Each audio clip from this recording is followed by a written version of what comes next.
Thank you for your presentation. Let's begin with our question and answer session.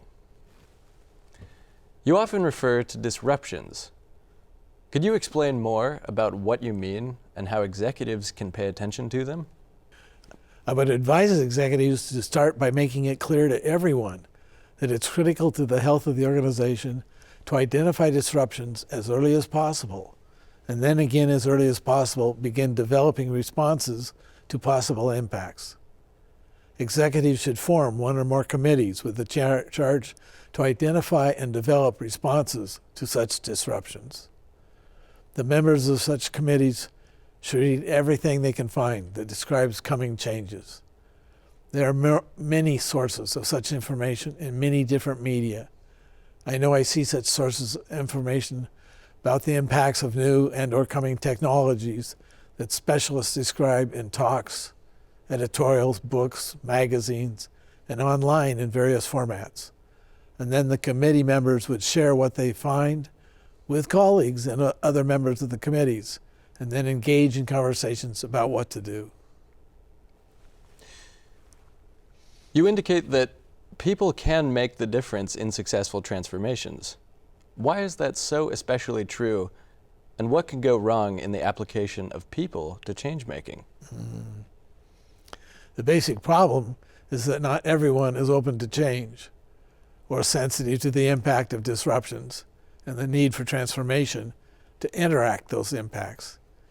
Many people grow accustomed to stability and may not have developed acceptance of continual learning and curiosity. Indeed, they may resist change. As I mentioned in my presentation, managers need to identify and assign employees to transformation projects who show curiosity, creativity, and agility to the needed talent and willingness to change.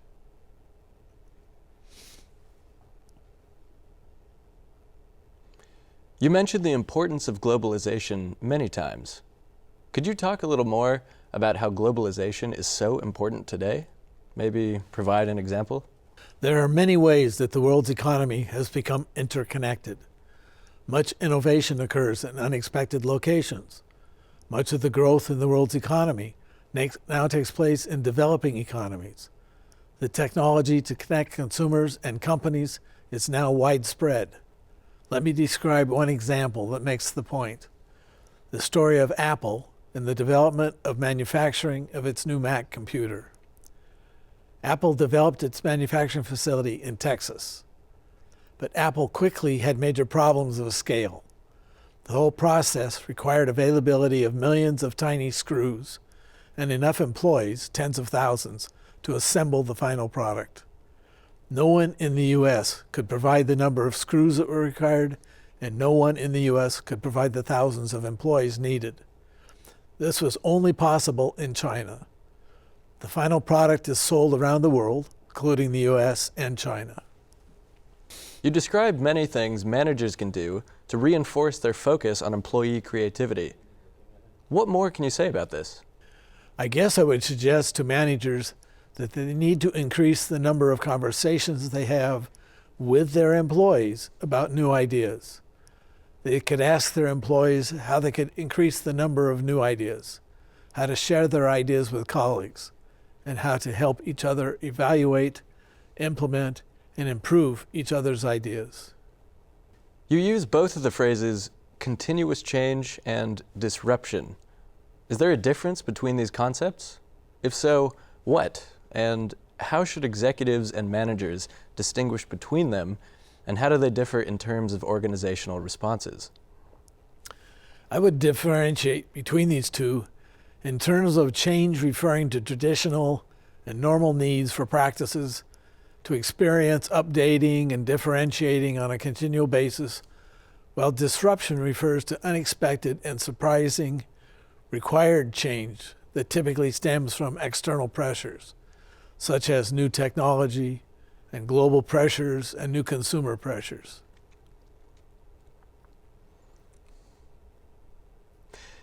As top-down and bottom-up pressures to become more sustainable grow stronger, how can adaptive organizations incorporate increasingly disruptive environmental issues into their strategies?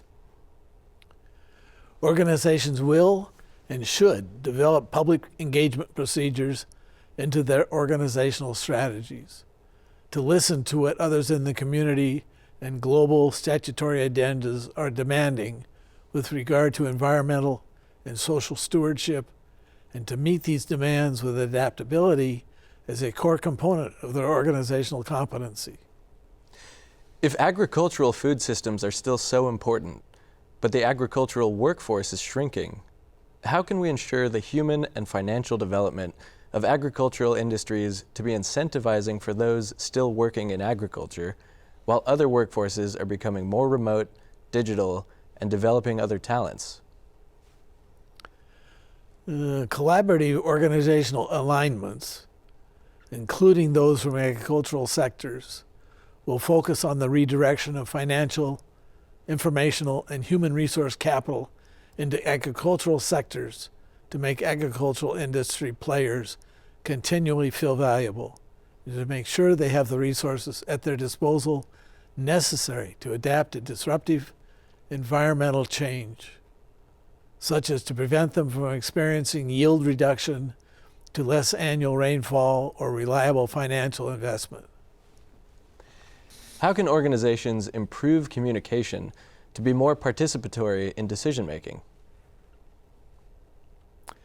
Increasingly, metrics like digital media platforms are allowing us to embrace public engagement as a part of the learning process, and it can also fill in the creativity gaps that somebody in the organization may have missed. What role does efficiency play in today's new digitized and increasingly remotely arranged work environment?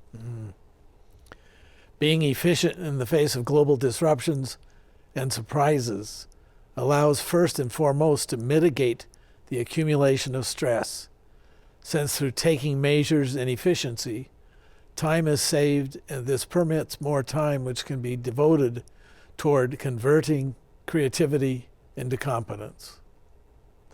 What is the ideal sustainable organizational strategy comprised of?